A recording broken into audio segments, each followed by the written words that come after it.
সহজে রান্না বান্না চ্যানেলে আবার একটি রান্না নিয়ে চলে এসেছি। দেখো আজকে আমি করব চিংড়ি আলু পোস্ত। এক থালা ভাত এমনি খাওয়া হয়ে যাবে চিংড়ি আলু পোস্ত দিয়ে। চলো এবার দেখি কি কি নিয়েছি। দেখো বন্ধুরা, আলুগুলো আমি ছোট ছোট করে কেটে সেদ্ধ করে একটু নিয়েছি, যে একটু তাড়াতাড়ি হওয়ার জন্য।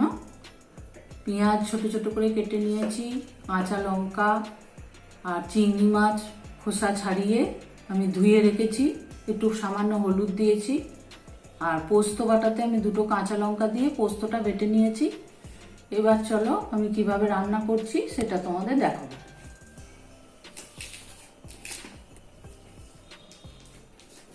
দেখো চিংড়ি মাছটা আমি নুন হলুদ মাখিয়ে রাখলাম, এরপর ভেজে নেব।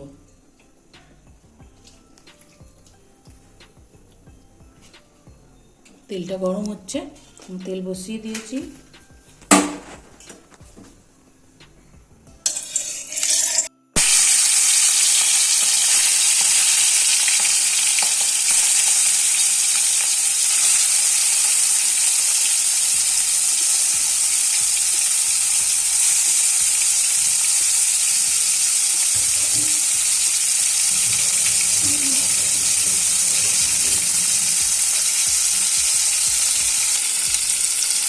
এরপর আমি তুলে নিয়েছি, হালকা করে ভেজে তুলে নিচ্ছি।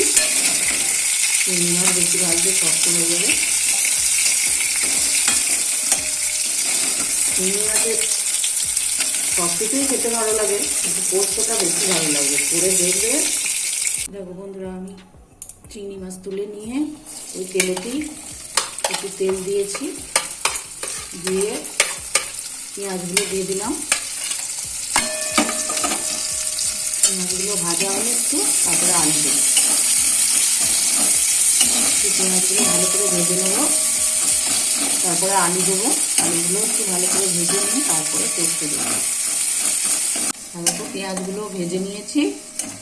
এই চিংড়ি মাছের তেলে পেঁয়াজটা ভেজেছি, খুব স্বাদ হবে তরকারি বা পোস্ত। সেই জন্য এই তেলটাতেই আমি পেঁয়াজগুলো ভেজে নিলাম, দিয়ে এবার আলুটা দিয়ে দেবো।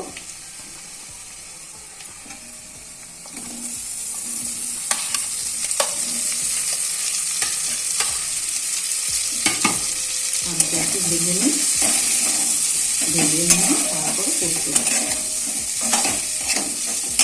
নুন দিয়ে দিই, হলুদ দেবো না। নুন দিয়ে কাঁচা লঙ্কা দুটো দিয়ে দেবো। দুটো কাঁচা লঙ্কা চেরা দিয়ে দিলাম।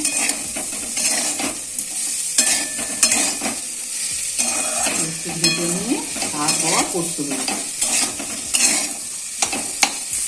দেখো কত সুন্দর আলুগুলো ভাজা হয়ে গেছে আমার। এরপর আমি পোস্ত দিয়ে দেবো, দিয়ে পোস্তটা ভেজে নেবো, নাহলে কাঁচা গন্ধ বেরোবে পোস্ত। এই পোস্তটা দিয়ে দিচ্ছি।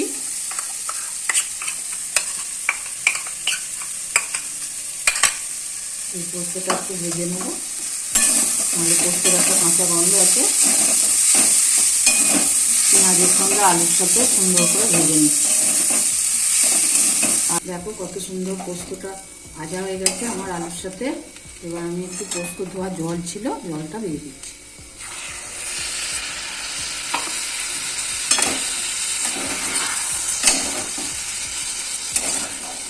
তারপরে চিংড়ি মাছগুলো দিয়ে দেবো।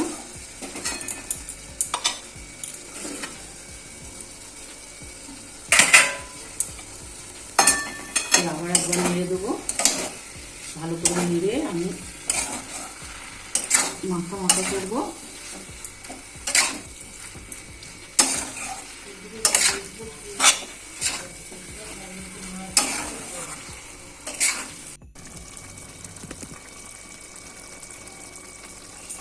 দেখো বন্ধুরা, কত সুন্দর মাখা মাখা হয়ে গেছে আমার পোস্তটা। একদম সুন্দর মাখা মাখা হয়ে গেছে, আলুও গলে গেছে। এবার আমি এটাকে করে তোমাদের দেখাচ্ছি, নামিয়ে দেখাচ্ছি। করবে সবাই বাড়িতে, খেয়ে দেখবে খুব ভালো হয়। শুকনো ভাতে ডাল দিয়ে এরকম পোস্ত খাবে।